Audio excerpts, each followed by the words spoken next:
अभी आप उसकी सिफारिश कर दें, लवजदुल्लाह तव्वाबर रहीमा, अल्लाह को तौबा कबूल करने वाला पाएंगे, फ़ौरन गुनाह माफ़ हो जाएंगे। यारन गिरामी, ये कुलिया अपना के देखो, अपने पिछले गुनाहों की माफ़ी मांग के देखो। खुदारा मैं आपके सामने हाथ जोड़ के अर्ज़ कर रहा हूँ, माह रबीउल अव्वल आने वाला है, हमने पूरा महीना मुस्तफ़ा का ज़िक्र करना है। और ये हमारी वो ईद है कि जिस ईद का कोई सानी नहीं, कि बाकी जितनी ईदें हैं इसी ईद की बदौलत हमें नसीब हुई हैं। तो हमने मुस्तफ़ा का ज़िक्र करना है, पूरा महीना मुस्तफ़ा की अज़मत के तराने पढ़ने हैं। छोटी सी गुजारिश है, खुदारा अगर ऐसा हो कि सरकार के बाकायदा ज़िक्र से पहले हम अपने आप को साफ़ सुथरा कर लें, अपने आप को पाक साफ़ कर लें, तौबा करके सफ़ा खैरुल वरा, तेरे जया कोई नहीं, या मुस्तफ़ा खैरुल वरा, तेरे जया कोई नहीं, किन्नू कमा तेरे जया, तेरे जया कोई नहीं, किन्नू कमा तेरे जया, तेरे जया कोई नहीं, तेरे जया सोना नबी, लब्बात ताज होवे कोई, तेरे जया सोना नबी, लब्बात ताज होवे कोई, मैनू ते है ऐना पता, तेरे जया कोई नहीं, मैनू ते है ऐना पता, तेरे जया कोई नहीं।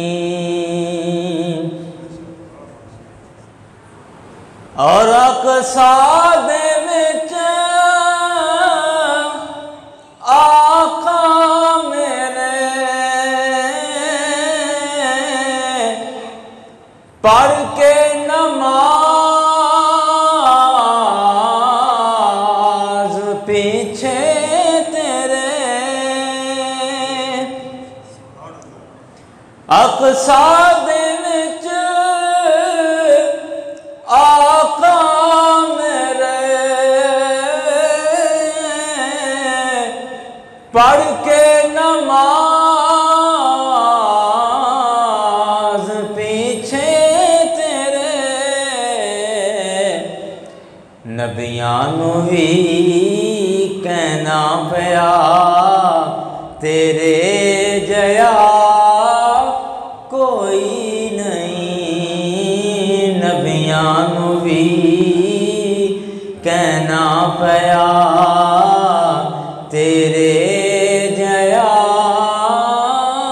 कोई नहीं, किन्नू कमा तेरे जया, तेरे जया कोई नहीं। हम्द व सना के बाद वाजिबुल एहतराम सामिन हाज़रीन यारान तरीक़त, आज जुमातुल मुबारक है और अल्लाह ताला का करम है कि उसके करम और उसके फ़ज़ल से ये मुमकिन हुआ है कि हम उसके घर में उसके ज़िक्र के लिए जमा हो गए हैं, उसकी इबादत के लिए जमा हो गए हैं। आज के खुतबे में कुरान पाक से एक बड़ी मशहूर आया करीमा तिलावत की है। रब्बे कायनात ने इरशाद फरमाया, वलौ अन्नहुम इज़ ज़लमू अनफुसहुम जाऊक फस्तग़फ़िरुल्लाह वस्तग़फ़र लहुमुर रसूल लवजदुल्लाह तव्वाबर रहीमा।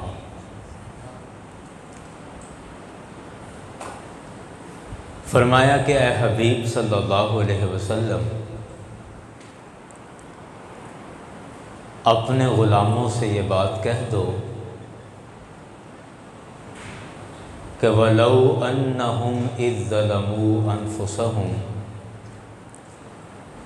कि अगर ये आपके ग़ुलाम, आपके दीवाने, आपके मस्ताने अपनी जानों पर जुल्म कर बैठें,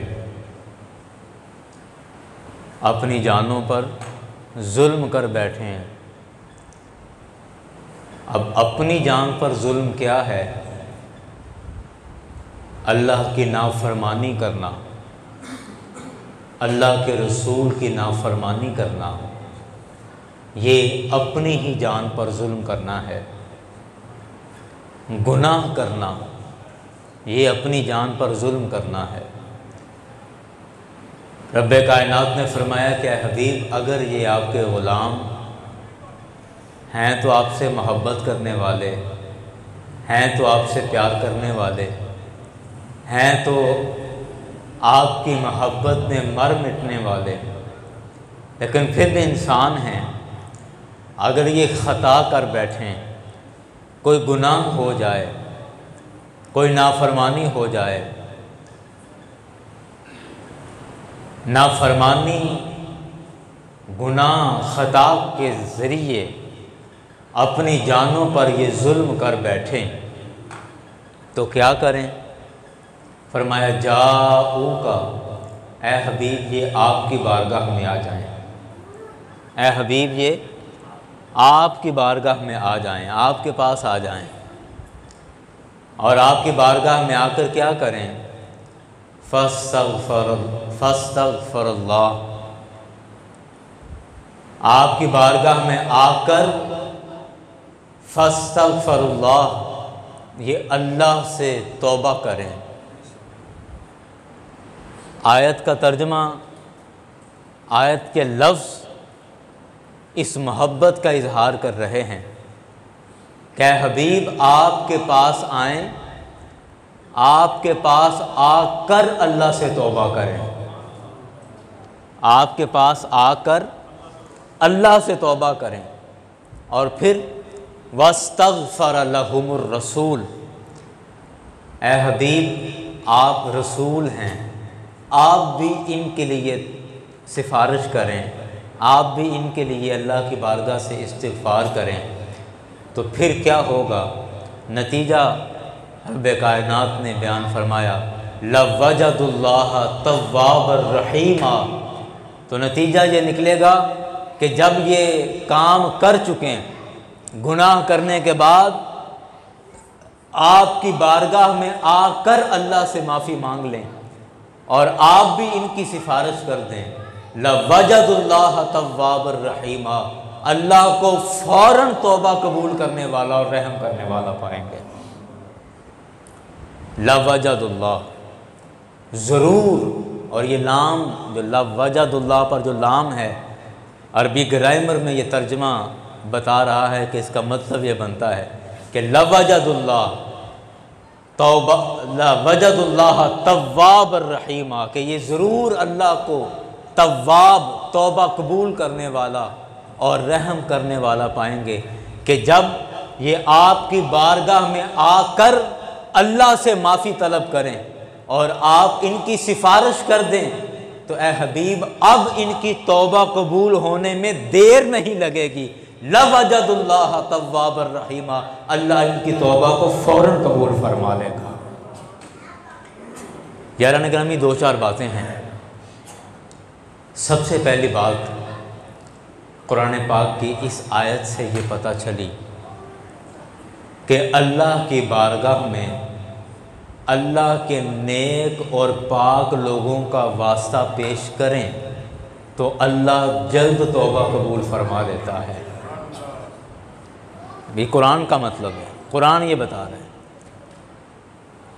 कि अल्लाह की बारगाह में अगर अल्लाह के नेक लोगों का, अल्लाह के प्यारों का वास्ता देकर अगर खुदा की बारगाह में दुआ की जाए तो अल्लाह दुआ जल्द कबूल फरमा लेता है। और ये वजाहत खुद कुरान की आयत कर रही है। अल्लाह फरमा रहा है कि हबीब ये गुनाह कर बैठें, जुल्म कर बैठें तो आपके पास आकर फिर अल्लाह से माफ़ी तलब करें, और उसके साथ वास्ता क्या हो, वास्ता और ताल्लुक ये हो कि हबीब आप भी इनके लिए सिफारिश कर दें तो अल्लाह फ़ौरन तौबा कबूल फरमा लेगा। तो कुरान की ये आयत ये हुक्म दे रही है, ये बता रही है कि अगर रब की बारगाह में अपनी दुआओं की कबूलियत चाहते हो, अगर रब की बारगाह में अपनी दुआएं जल्द कबूल कराना चाहते हो तो अल्लाह के प्यारों का वास्ता लेकर रब की बारगाह में पहुंच जाओ। रब के प्यारों का वास्ता जब रब की बारगाह में पेश किया जाता है तो वो अल्लाह के ऐसे प्यारे और महबूब होते हैं कि अल्लाह उनकी इज्जत रखता है और उनका लिहाज करते हुए अल्लाह फौरन दुआएं कबूल फरमा लेता। यारान गिरामी, बड़ी सोचने वाली बात है कि इस दुनिया में रहते हुए हमारे मामलात, हमारे ताल्लुकात किसी न किसी से इस दुनिया में जुड़ते हैं। कोई इंसान अकेले ज़िंदगी नहीं गुजार सकता। अल इंसानु ला यस्ततीउ अन यईशा मुनफरिदन अन गैरे, के इंसान अकेला ज़िंदगी नहीं गुजार सकता। ये एक दूसरे के साथ जुड़कर अपनी ज़िंदगी गुजारते हैं। किसी के साथ माँ का रिश्ता है, किसी के साथ बहन का रिश्ता है, किसी के साथ बाप का रिश्ता है, कोई भाई है, कोई हमसाया है, कोई रिश्तेदार है, कोई मोहल्लेदार है, कोई आपकी कंपनी में आपके साथ काम करता है, आपका कुलीग है, कोई किस तरह। ये एक पूरा एक सेटअप बनता है, पूरा एक जाल बनता है, फिर ज़िंदगी गुजरती है, अकेले नहीं गुजरती। तो आप और मैं जब इस माशरे में ज़िंदगी गुजार रहे हैं, बाज़ लोगों से हमारे ताल्लुकात इतने अच्छे नहीं रहते, लेकिन बाज़ लोगों से हमारे ऐसे ताल्लुकात होते हैं कि उनका कहा हमारे लिए मोड़ना मुमकिन नहीं होता और उनकी सिफारिश हमें फ़ौरन कबूल करना होती है।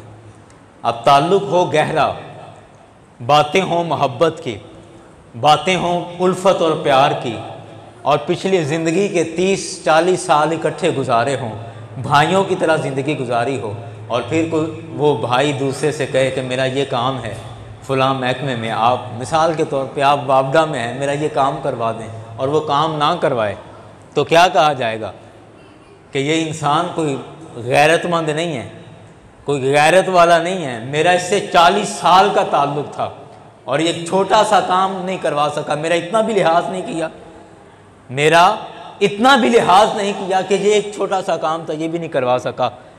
तो अल्लाह से बढ़ के गैरत वाला कौन हो सकता है?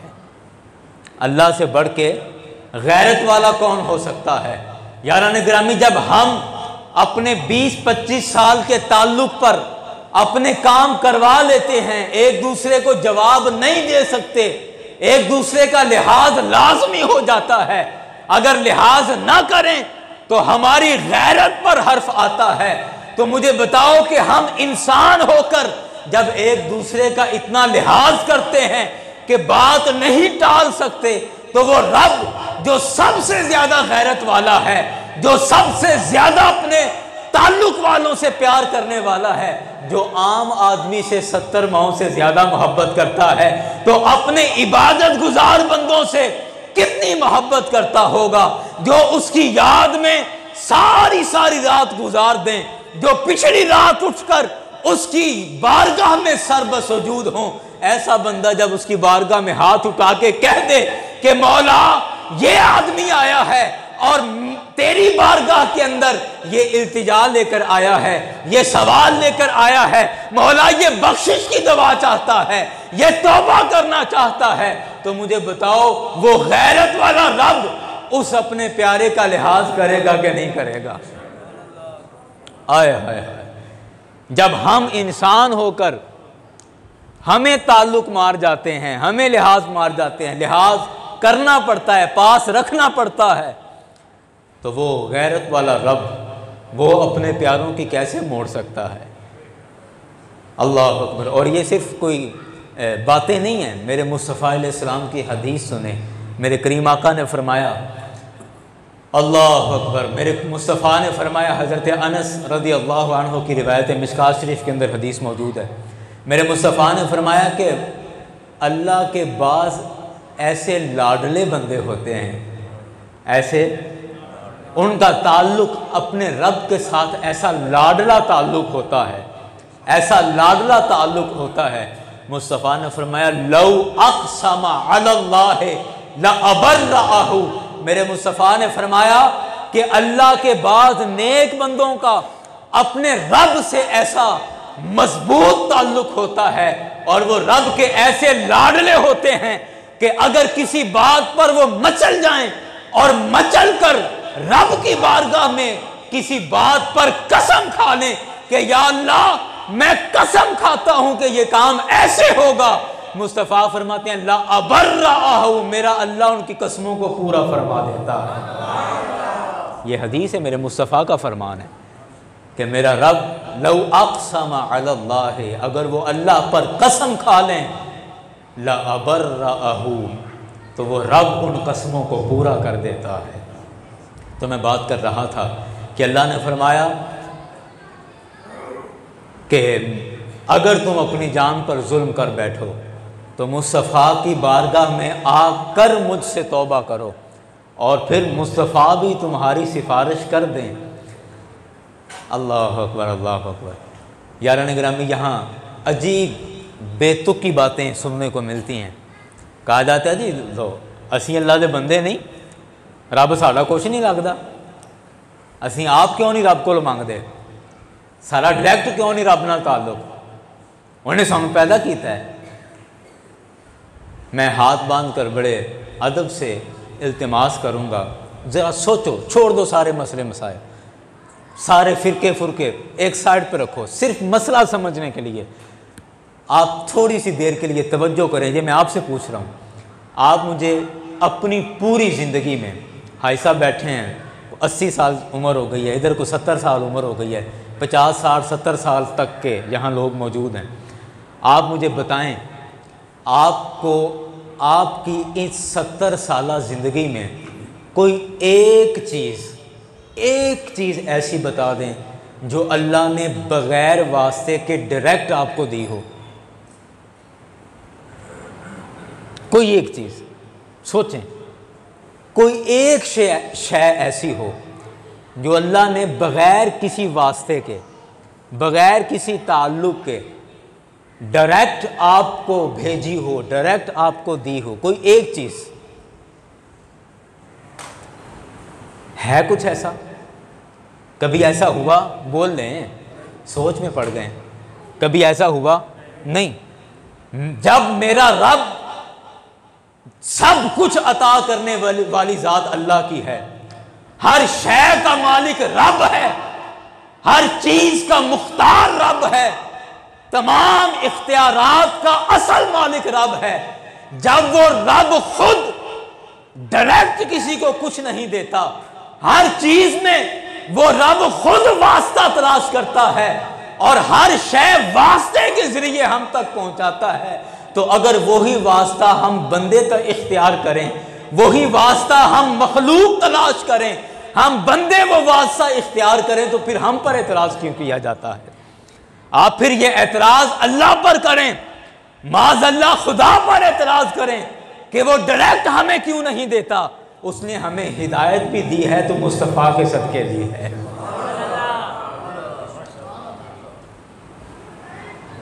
उसने हमें हिदायत दी, कुरान नाजिल किया, कुरान का वास्ता आ गया, मुस्तफ़ा के वास्ते से हमें हिदायत दी है।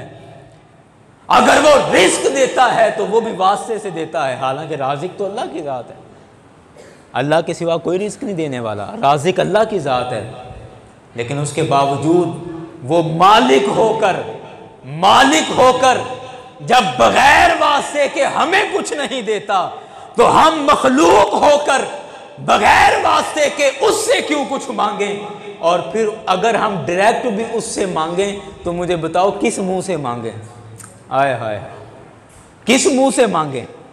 क्या मेरी औकात है कि मैं डायरेक्ट अपने रब से कलाम करूं? क्या आप में इतनी जुर्रत है, इतने अमल कर चुके हैं, इतनी नमाजें पढ़ चुके हो, इतने नेक अमल कर चुके हो कि डायरेक्ट खुद जाकर अपने रब से बात करो? हमारी क्या औकात है कि हम अपने रब से, हमारा क्या मुंह है कि रब से बात करें? यारान गिरामी, हम अल्लाह के प्यारों का वास्ता रब की बारगाह में इसलिए पेश करते हैं कि या अल्लाह, मेरी तो ज़ुबान भी इस लायक नहीं कि तुझसे बात करें, मेरे अमल इस काबिल नहीं हैं कि मैं अपने अमलों की बुनियाद पर तुझसे कुछ मांग सकूं। या अल्लाह, मैं तो किसी लायक नहीं हूं, इसलिए तेरे प्यारों का वास्ता देता हूं, तेरे प्यारों का वसीला पेश करता हूं कि या अल्लाह, ये तेरे नेक बंदे हैं जिन्होंने तुझे राजी कर रखा है। या अल्लाह, जिस तरह इन्होंने तुझे राजी किया है, मौला तू इनको राजी कर दे, इनके वसीले से दुआ करते हैं, हमारी दुआओं को अपनी बारगाह में कबूल फरमा दे।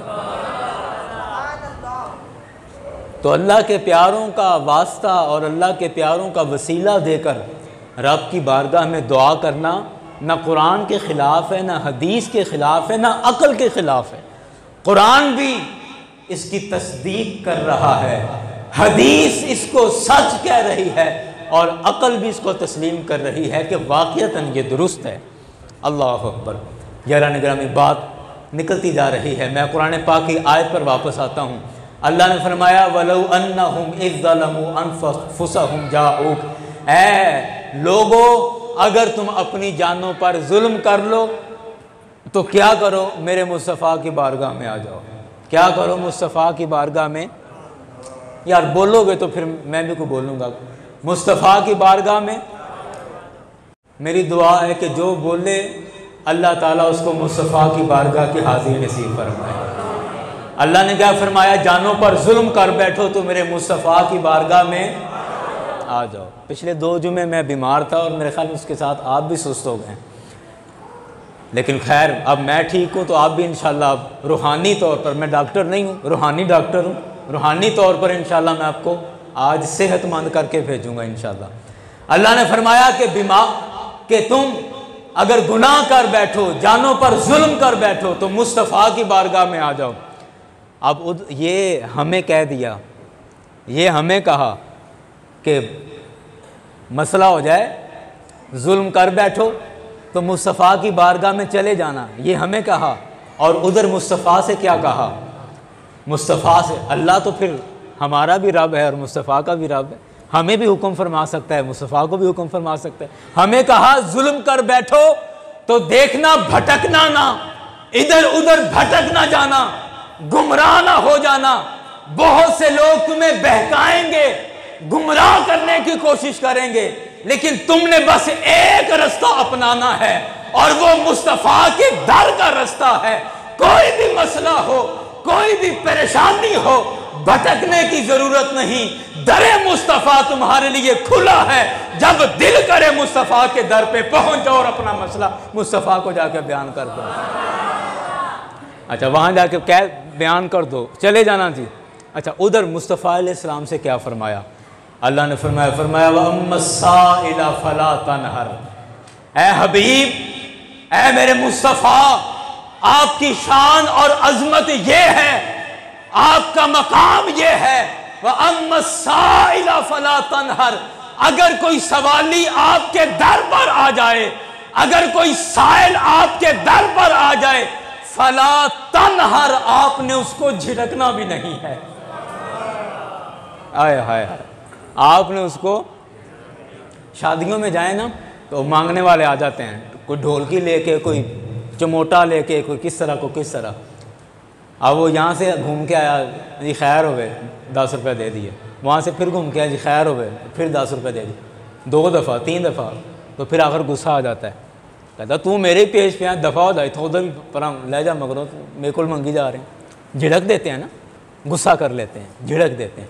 1 दफ़ा से ज़्यादा दफ़ा अगर कोई मांग ले, कोई उधार मांग ले, उस पर भी हम नाराज़ हो जाते हैं, झिड़क देते हैं। खैर, हम छोटे लोग जो हुए, लेकिन अब मुस्तफ़ा की ज़ात, आय हाय हाय, इंसानों में उससे बढ़ के, मुस्तफ़ा से बढ़ के कौन है? तो मुस्तफ़ा को अल्लाह ने फरमाया कि हबीब, आपके दर पर जब कोई साइल आ जाए, कोई अपना सवाल लेकर आ जाए कि या रसूल अल्लाह, मैं आपके दर का सवाली हूं, तो फला तनहर, आपने झिड़कना भी नहीं है। मतलब क्या है? ऐ मेरे मुस्तफ़ा, जो मांगने आए, जो मांग रहा हो, उसको वो खैरात भी अता करनी है और साथ उसको इज्जतों से भी नवाजना है। खुद भीख दें और खुद कहें मंगते का भला हो, खुद भीख दें और खुद ही कहें मंगते का भला हो। क्या है मेरे मुस्तफ़ा, ऐ मेरे हबीब, उस मांगने वाले को अता भी करना है और साथ झिड़कना नहीं, बेइज्जती नहीं, तहकीर नहीं, साथ उसको इज्जतें भी अता करनी हैं, ताकि सुनो जुमला सुनो, ताकि मुस्तफ़ा के दर का मंगता समझ जाए कि पूरी दुनिया के दर अलग हैं, मेरे मुस्तफ़ा का दरबार सारी कायनात के दरबारों से अलग है। अगर पूरी दुनिया में किसी दर पर भी जाओ, 1 से ज्यादा दफा जाओ, तो वो बेइज्जती करते हैं, झिड़क देते हैं। पूरी दुनिया के अंदर वाहिद मेरे मुस्तफ़ा का दर है, जहां 1000 दफा भी जाओ तो मेरे मुस्तफ़ा इज्जतों से नवाज कर भेजते हैं, इज्जतों से नवाज कर भेजते हैं, खैरात भी देते हैं और इज्जत के साथ देते हैं। अल्लाह अकबर, अल्लाह अकबर। अच्छा, हमें कहा कि अगर अपनी जानों पर जुल्म कर बैठो तो रास्ता दिखा दिया कि जाओ का हबीब आपके पास आ जाए, मुस्तफ़ा के पास चले जाओ। और उधर मुस्तफ़ा से कह दिया, ऐ मेरे प्यारे, कोई साइल आ जाए, कोई सवाली आ जाए तो उसे खाली नहीं लौटाना, उसे खाली नहीं लौटाना। और फिर अल्लाह ने दोबारा हमारी तरफ तवज्जो फरमाई और फरमाया वमा अताकुमुर रसूल फ़ख़ुज़ूहु वमा नहाकुम अन्हु फ़न्तहूहु। ऐ मेरे मुस्तफ़ा के ग़ुलामों, याद रखो, जितना तुम्हें मेरे मुस्तफ़ा अता कर दें ले लेना, जिस चीज़ से मना कर दें रुक जाना।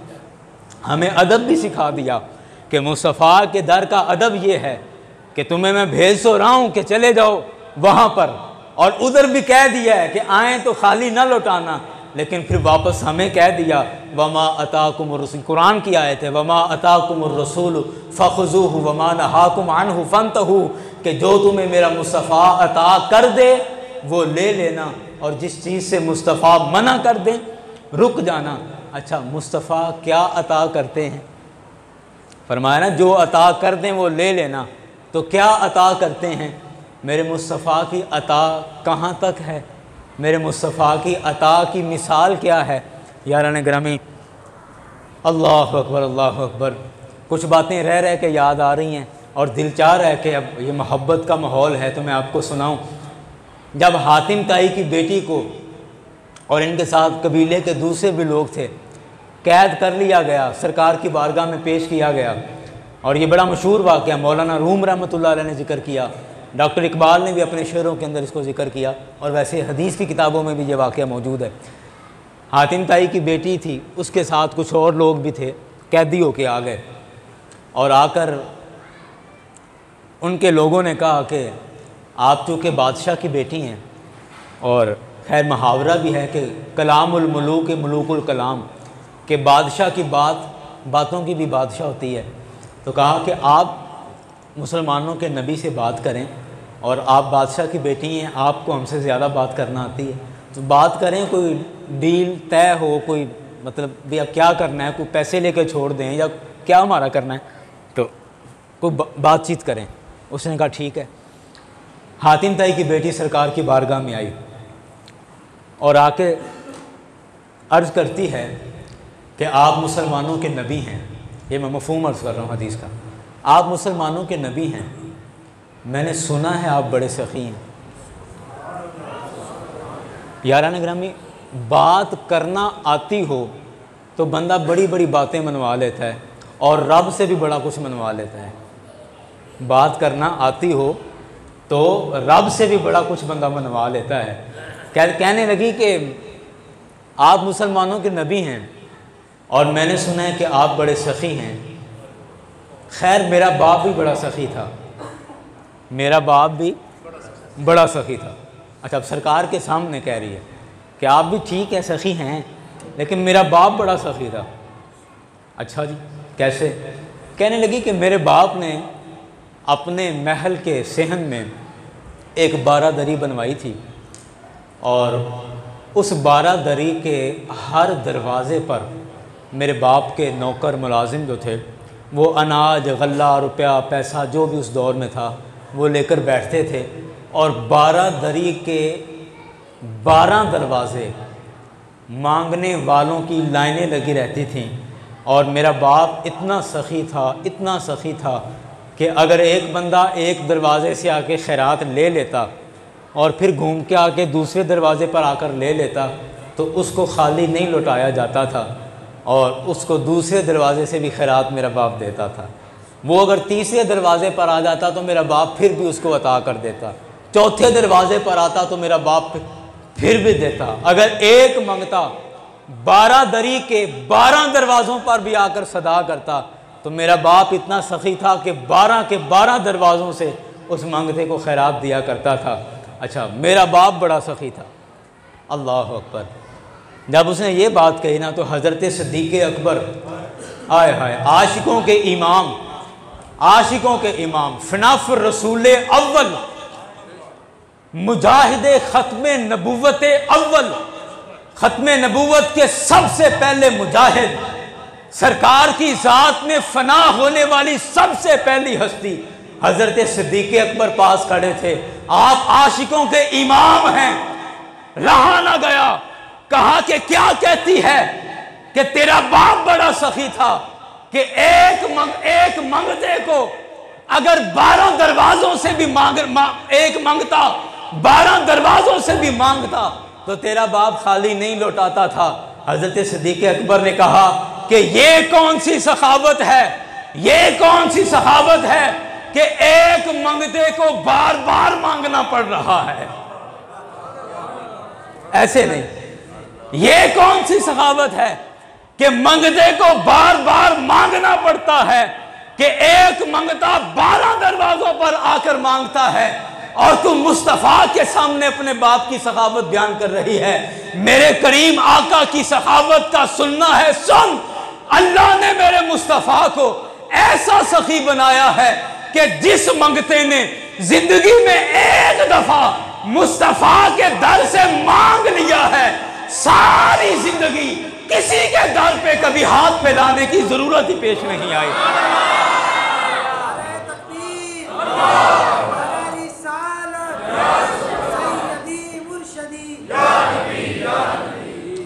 अल्लाह अकबर। जिसने एक दफा मेरे मुस्तफ़ा के दर से मांग लिया, मेरे मुस्तफ़ा ने जिसे एक दफा खैरात अता कर दी, सारी जिंदगी कभी किसी के सामने फिर भीख मांगने की जरूरत नहीं रही। मेरे रब ने सारी जिंदगी के लिए उसको गनी कर दिया है। और देखो ना, हर घर के कुछ आदाब होते हैं। चौधरियां दा मेहमान होवे, चौधरियां दा मेहमान होवे तो वो बोतल गवांढियां घरों पीवे। हर घर का एक अपना म्यार है ना, समझ रहे हैं, सिर्फ मिसाल अर्ज कर रहा हूं। हर घर का अपना म्यार है, और अगर इस कायनात के अंदर सबसे बड़ी जात अल्लाह के बाद मुस्तफ़ा अलैहिस्सलाम की जात है, और मैं कहता हूं अगर अकल से भी सोचा जाए तो मुस्तफ़ा के मंगते को यह जचता ही नहीं है कि इतने बड़े घर का मंगता होकर अब किसी और घर पर जाकर हाथ फैलाए, अब किसी और दर पर जाकर अपनी झोली फैलाए। ये मेरे रब को भी गवारा नहीं है, मेरे मुस्तफ़ा को भी गवारा नहीं है कि हो मुस्तफ़ा का मंगता और मांगे कहीं और से। मुस्तफ़ा का मंगता हो और मांगे कहीं और से, ये मुस्तफ़ा के दर के लायक ही नहीं है। ना मेरे रब को ये पसंद है, ना मुस्तफ़ा को ये पसंद है कि मंगता हमारा हो और कहीं और से मांगे। इसलिए जिसने सरकार से मांगा, फिर मेरे मुस्तफ़ा ने सारी ज़िंदगी के लिए उसको बेनियाज कर दिया है। अल्लाह अकबर। मैं बात अर्ज़ कर रहा था कि फरमाया कि जो मुस्तफ़ा अता कर दें वो ले लेना, और जिस चीज़ से मना कर दें उससे रुक जाना। और मुस्तफ़ा क्या अता करते हैं, क्या अता करते हैं, इसकी मिसाल मैंने दी। एक और हदीस सुने, हज़रत अब्दुल्ला इब्न अब्बास रज़ी अल्लाहु अन्हु ने इस हदीस को रिवायत किया है। इमाम मुस्लिम ने इसको नकल फरमाया। किसी ने आपसे पूछा कि आपके नबी कितने सखी थे, मुस्तफ़ा अलैहिस्सलाम कितने सखी थे और आपकी सखावत कैसी थी? तो हज़रत अब्दुल्ला इब्न अब्बास, मेरे मुस्तफ़ा के चचाज़ाद भाई, आपने कहा काना अजवदु मिन रिहिल मुरसला, मिनर रिहिल मुरसला। फरमाया कि मेरे मुस्तफ़ा वैसे तो सखावत करते ही थे, लेकिन माह रमज़ान में मेरे मुस्तफ़ा की सखावत और ज़्यादा हो जाती थी। और सरकार की सखावत ऐसे थी, काना अजवदु मिनर रिहिल मुरसला, मेरे हबीब तेज़ चलने वाली हवा से भी ज़्यादा सखी थे। ये हदीस मैं आपको समझाता हूँ, आपका ईमान ताज़ा हो जाएगा कि इस हदीस की ये मिसाल क्यों दी कि तेज़ चलने वाली हवा से भी ज़्यादा। अजवद ये सुपरलेटिव डिग्री है अरबी ग्रामर के अंदर। अजवद ज़्यादा सखी थे, किससे? तेज़ चलने वाली हवा से। अच्छा, वैसे आम तौर पे ये थोड़ी समझने के लिए कह रहा हूँ, किसी की सखावत की मिसाल देनी हो कि फ़लाँ बंदा बड़ा सखी है, तो मेरे ख्याल आज तक किसी ने हवा के साथ मिसाल नहीं दी। मिसाल दी जाती है पहाड़ के साथ कि फ़लाँ बंदा वो तो पहाड़ जितना सखी है, उसका दिल पहाड़ जितना बड़ा है, बड़ी सखावत करता है, पहाड़ के साथ मिसाल देते हैं। या दरिया के साथ मिसाल दी जाती है, फ़लाना बंदा बड़ा सखी जनाब, बड़ा दरिया दिल आदमी, और वो तो दरिया की तरह सखावत करता है, वो तो पहाड़ की तरह सखावत करता है। मिसालें पहाड़ से दी जाती हैं सखावत की, या जितना हम सुनते आ रहे हैं दरिया के साथ मिसाल दी जाती है। ये हवा के साथ मिसाल देने का क्या तुक था कि मुस्तफ़ा अलैहिस्सलाम तेज़ चलने वाली हवा से भी ज़्यादा सखी थे। हवा से हज़रत अब्दुल्ला बिन अब्बास ने मिसाल क्यों दी? यारान गिरामी, इसकी एक वजह है। इसकी वजह यह है कि हवा जब चलती है तो फिर सब के लिए चलती है। हवा जब चलती है, बोल रहे हैं, सब के लिए चलती है। हवा ने कभी ये नहीं किया, ये तमीज़ नहीं की कि मैं अब चल रही हूँ, फलां के घर तो मेरा झोंका लगेगा लेकिन हमसाये के घर मैं नहीं जाऊंगी, या इस गांव में तो जाऊंगी अगले गांव में नहीं जाऊंगी। नहीं नहीं नहीं, हवा जब चलती है तो सबके लिए चलती है। कोई अपना हो उसको भी झोंका लगता है, कोई बेगाना हो उसको भी झोंका लगता है, कोई मानने वाला हो उसको भी झोंका लगता है, कोई मुनकर हो उसको भी झोंका लगता है। हजरत अब्दुल्ला बिन अब्बास कहते हैं कि मुस्तफ़ा की सखावत तेज चलने वाले हवा से भी ज्यादा है। मतलब इसका यह है कि मेरे मुस्तफा की बारगाह में अगर कोई अपना आया तो उसने भी झोलियां भरी हैं, अगर कोई बेगाना आया तो उसकी भी झोलियां भर दी गई हैं, अगर कोई मानने वाला आया तो उसको भी अता किया गया है, अगर कोई इनकार करने वाला आया तो उसको भी अता किया गया है। मेरे मुस्तफा के दर से कभी किसी को ना नहीं की, कभी किसी को मना नहीं किया गया। अल्लाह अकबर, अल्लाह अकबर। यारान गिरामी, ये बातें सब कुरान की बातें हैं, हदीस की बातें हैं, जो हमारे ईमान को हरारत बख्श रही हैं, ईमान को ताजगी बख्श रहे हैं।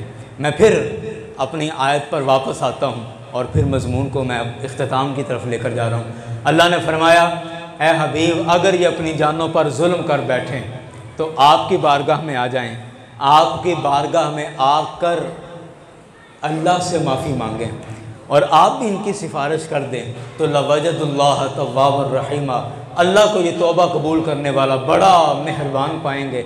यारान ग्रामी, इस गुफ्तगू के मुतालिक मैं अक्सर ये बात अर्ज़ करता हूँ, बड़ी दिलचस्प बात है कि टंडो आदम ये सिंध में एक शहर है, तो वहाँ मुझे एक दफ़ा इत्तेफाक हुआ इसी तरह, वहाँ बाज़ार में शाही मस्जिद है, वहाँ मैं ऐसे ही तकरीर कर रहा था इसी आयत पर।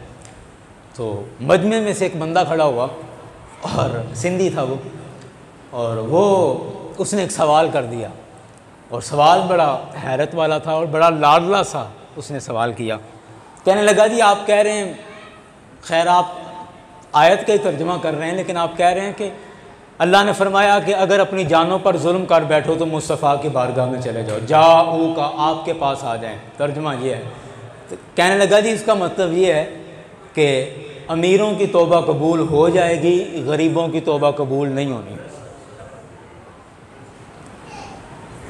बीच मजमे में खड़ा होकर बोल पड़ा, जी आप मौलवी साहब जो तकरीर कर रहे हैं इसका मतलब ये है कि अल्लाह ने फरमाया कि जो अपनी जान पर जुल्म कर बैठे वो ए हबीब आपकी बारगाह में आ जाए, जाऊ का आपके पास आ जाए।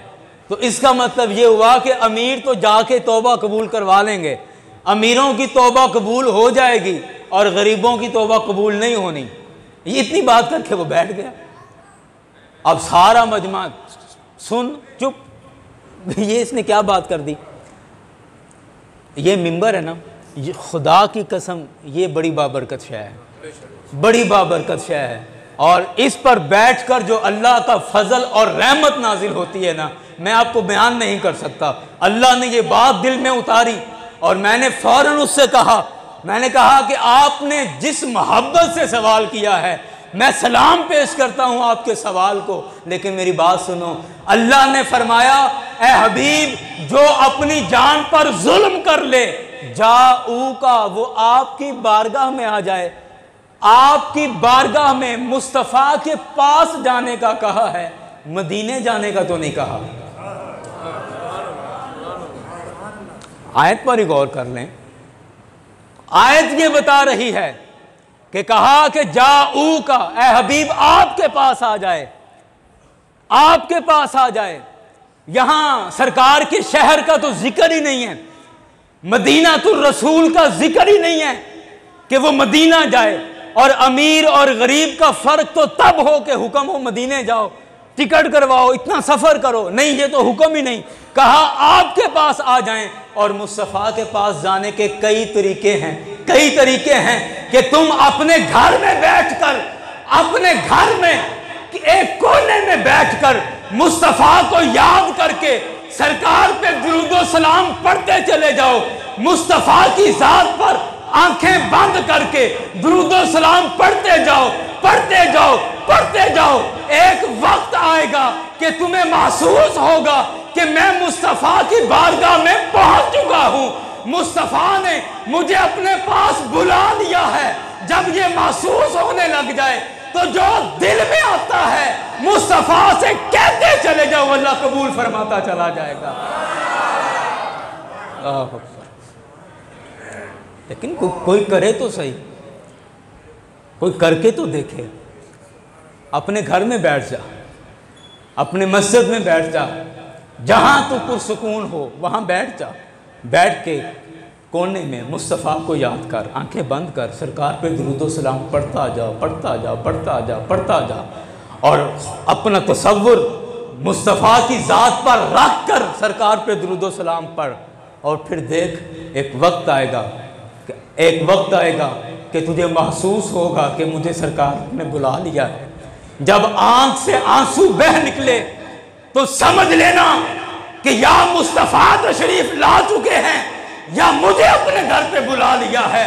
जब आंख से आंसू बह निकले सरकार पर दरूद पढ़ते हुए, फिर जो दिल में आता है वो मुस्तफ़ा की बारगाह में पेश करते चला जा। फिर मुस्तफ़ा जाने या खुदा जाने, तेरा जो काम था तूने कर लिया है। अब देख खुदा तेरी गुजारिशात को कबूल कैसे फरमाता है। अल्लाह अकबर अल्लाह।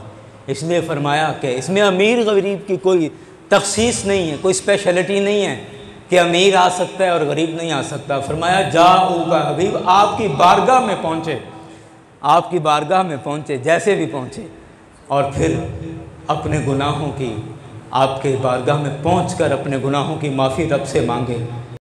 अभी आप उसकी सिफारिश कर दें, लवजदुल्लाह तव्वाबर रहीमा, अल्लाह को तौबा कबूल करने वाला पाएंगे, फ़ौरन गुनाह माफ़ हो जाएंगे। यारन गिरामी, ये कुलिया अपना के देखो, अपने पिछले गुनाहों की माफ़ी मांग के देखो। खुदारा मैं आपके सामने हाथ जोड़ के अर्ज़ कर रहा हूँ, माह रबीउल अव्वल आने वाला है, हमने पूरा महीना मुस्तफ़ा का ज़िक्र करना है।